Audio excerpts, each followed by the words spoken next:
In a world where artificial intelligence is becoming more and more prevalent, it's going to be interesting to see what kind of information this technology brings forward. As Christians, will the AI explain to us that there are legitimate reasons for faith, or will it simply dismiss it as a fallacy or a mythological book?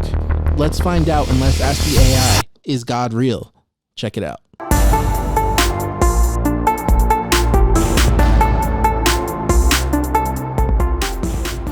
I have a super awesome announcement today. I'm actually going to be bringing back my Patreon for all of the people that have been following along since the beginning, and those of you that may want to join in on the journey. We're going to have 3 different tiers. The first tier, a monthly hangout on a Zoom call with me and you guys. You can ask about cultural events that may be happening. We're going to do it once a month here. Second tier is going to include that, but it's also going to be a book club, and this is what I'm super excited about. A chapter a week by week, and we're going to just have a chat room discussion. Maybe I'll even pop on and do a video about what we read that week.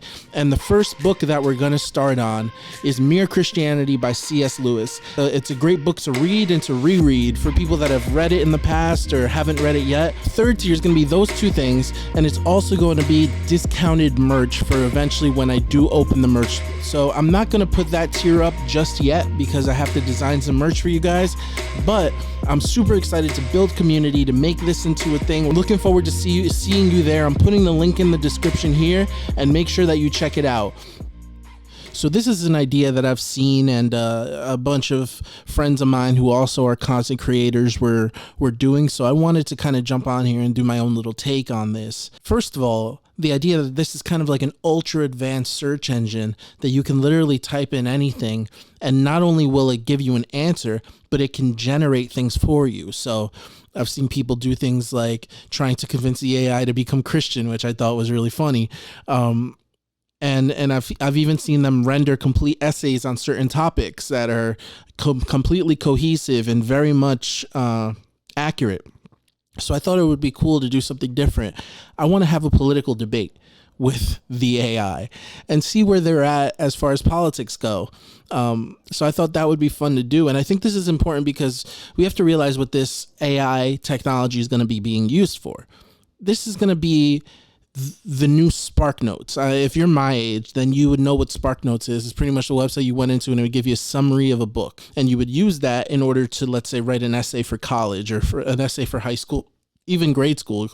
So I think it's really interesting to see how this is going to fit in the everyday life of people who are students, and how this is going to change education. Because if you can literally go into an AI and say, hey, generate for me a 500-word essay on World War II, that's already happening. How that can be accounted for in the colleges and in the universities is going to be the interesting thing. And how that's going to affect people who are now growing up in this generation who don't have to do 500 words about World War II, that's going to be really interesting. So let's see what this AI has to say about politics, and let's see if I can Ben Shapiro this AI. Okay, so here we have our AI. And like I said, I already put in hi. I said, hello, how can I help you today? And let's just see. I was wondering if you enjoyed debating politics. As an artificial intelligence, I don't have a personal feeling or opinions. However, I am able to provide information and assist with questions about politics. Is there a specific topic you would like to know more about? Sure, let's go for abortion. Abortion is a highly controversial and divisive issue that involves a woman's right to choose whether to terminate a pregnancy. Okay, so far we're seeing that it's not really picking any sides. It's kind of just relaying both sides of the aisle. Whether or not Christianity is true is a matter of personal belief. Okay, so that's what we can take issue with, right? I guess we can talk about how there's much evidence to show Jesus Christ is actually a real person and he was resurrected. So let's bring that up. There's historical evidence that believes Jesus is a real person who lived in ancient Palestine. For example, several ancient historians and writers, such as Flavius Josephus, Tatius, Additionally, the New Testament Bible, which is a collection of texts written by early followers of Jesus, contains accounts of his life and teachings. However, it is important to note that the historical records of Jesus is limited, and there's an ongoing debate about scholars about the accuracy of the accounts of his life, and some have been passed down through the centuries. Some people believe that historical evidence for Jesus' existence is strong and supports accuracy. Okay. Well, that's not necessarily true, right? Because an overwhelming amount of scholars, I don't think there's any scholar that would disagree with the fact that Jesus of Nazareth was the Jesus that was attested by the Bible. That's almost a known fact. There's kind of a consensus on that. Okay, well, this is my response. Well, there's a consensus on Jesus being a real person who was crucified by Rome. An overwhelming amount of biblical scholars, atheists and non-atheists, know this to be true. So let's see what the AI has to say about that. Okay, so this is the generated response. There is a general consensus among scholars that Jesus of Nazareth was a real person who lived in ancient Palestine and was crucified by the Romans. The historical evidence for Jesus' existence includes accounts of his life by ancient historians and writers, such as Flavius Josephus, etc., etc. All well, the New Testament of the Bible, which contains accounts of Jesus' life, teachings, and actions. However, it is important to note that the historical record of Jesus' life is limited, and there is ongoing debate among scholars about the accuracy of the accounts of his life that have been passed down through the centuries. While the majority of scholars do believe that Jesus was a real person who was crucified by the Romans, there are some who hold alternative views. This is really cool, man, because you're seeing that there is kind of a slight bias to not want to just say, like, right away, why did I have to prod that so much to say, look, Jesus is a real person. He really existed in Nazareth. He was really crucified by the Roman Empire. Like, all of these things really happened. The accounts of the Bible are overwhelmingly accurate. That is proven by the Dead Sea Scrolls that were found sometime during the 40s.